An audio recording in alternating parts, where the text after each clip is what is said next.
I'm Rebecca Bowering. This is Tech24. Welcome to the programme. Coming up, Google moves into mobile manufacturing. The search giant snaps up Motorola Mobility for $12.5 billion. But the deal has less to do with phones and more to do with patents. Our guest unpicks what it means for the future of Android.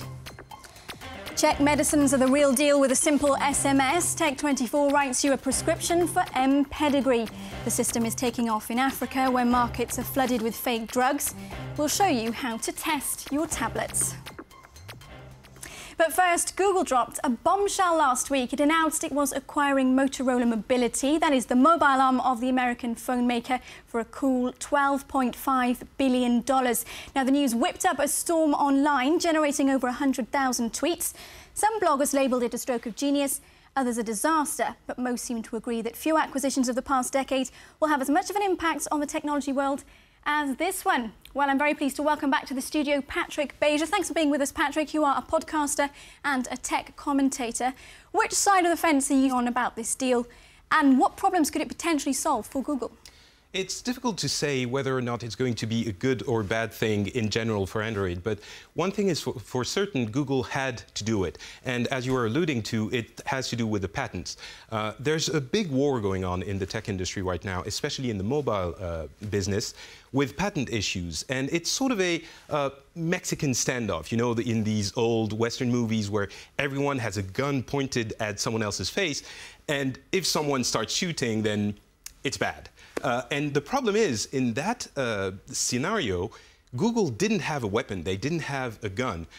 Everyone is starting lawsuits in the tech industry, Nokia, Apple, HTC, everyone. And Google didn't really have the patent portfolio to respond to these lawsuits. So they were getting sued, but they couldn't countersue to reach an agreement.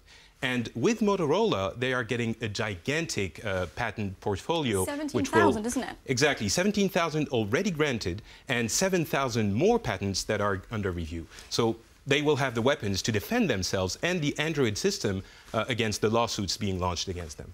Google's got what it wants here, so it'll hold on to these patents. Does that mean it will then sell on the hardware part of Motorola Mobility? That's very unclear, and it raises many questions because, yes, for the patents, the matter is now almost settled, everyone agrees, but the devices themselves, the question remains, are they going to start actually selling Google mobile phones or even tablets?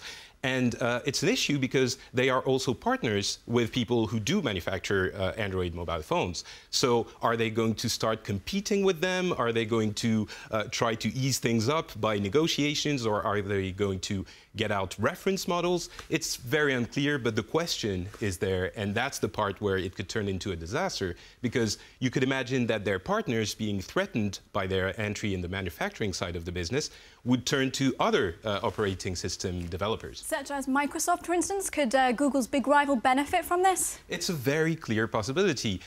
Android is not going to go away. It's unlikely that these partners are going to stop manufacture Android phones, but they might, for example, try to hedge their bets and introduce more of the Microsoft operating system into their production pipeline. So possibly we're going to see more and more of these acquisitions cropping up because it's beneficial for both partners.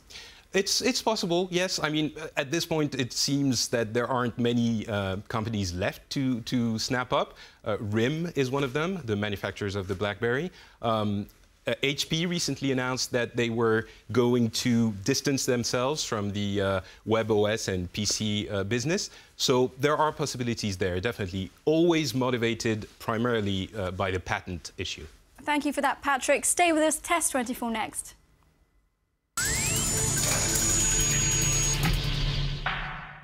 It's now time to show you our quirky gadget or cool application of the week.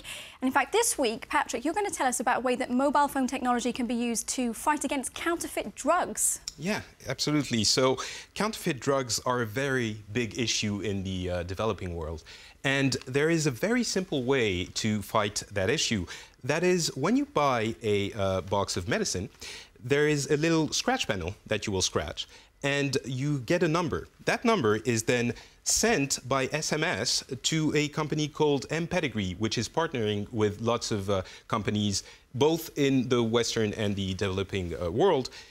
They get that number and send back another SMS to you telling you whether or not the drug is valid, is real, or if it is counterfeit and dangerous. The interesting thing is they will tell you a lot of information about the drug. They can tell you the name, confirm the name of the drug, and confirm the serial number of the drug also. So you have a lot of confirmation. It's like a double verification. Exactly. To make sure that it's authentic. Exactly. Now, this company is based in Accra in Ghana. The technology is spread to Nigeria, and I understand Kenya next, and Uganda, Tanzania, and India should follow.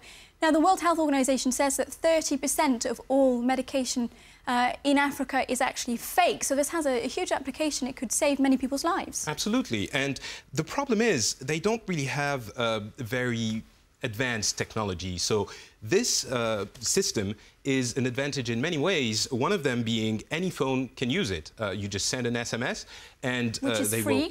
Exactly. The SMS is completely free because they are partnering with the local service providers. So, and with HP. What's that about? Yeah, HP is also partnering with them to provide the cloud infrastructure. So whenever you send the SMS, the information is sent to HP's servers in Ireland and then sent back, obviously, to the device wherever it's used. Now, recently we were talking about using mobile phones to do banking transactions in emerging markets. What does this technology say about the way that mobile phone use is evolving in terms of it's helping to get, I know, the internet into hard-to-reach places, but in some ways, is it bypassing your ordinary computer? Well, that's exactly the point. The thing is, these regions are often very difficult to wire and to cable to the internet. So this technology of wireless internet and very advanced computers, in fact, in the mobile phones, are allowing these regions to get access to the internet. Because for us, things like smartphones are just another gadget.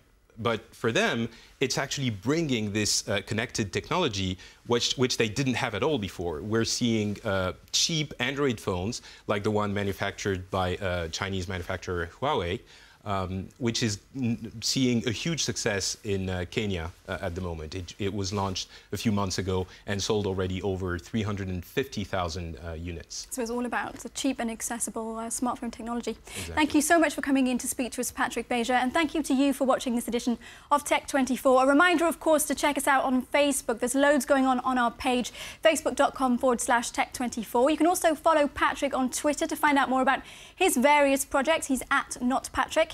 And you can follow me too. I am R. Journo. Now, I make no apologies for ending on a truly geeky clip of the week because it is a blast from the past. It delves into a treasure trove of old video games, including Pac-Man, Tetris, and Super Mario Brothers. Your Favourite Martian is the name of the artist. And this rap 8-Bit World featuring Hoodie Allen has now been viewed nearly 5.5 million times on YouTube. So take a trip down digital memory lane, and we'll see you again next week here on Tech24. Some call me Pac-Man, maga, cause I eat these spirits for breakfast. And if my game ain't starting, baby, feel free to blow on my cartridge. Alcohol makes everything so pixelated when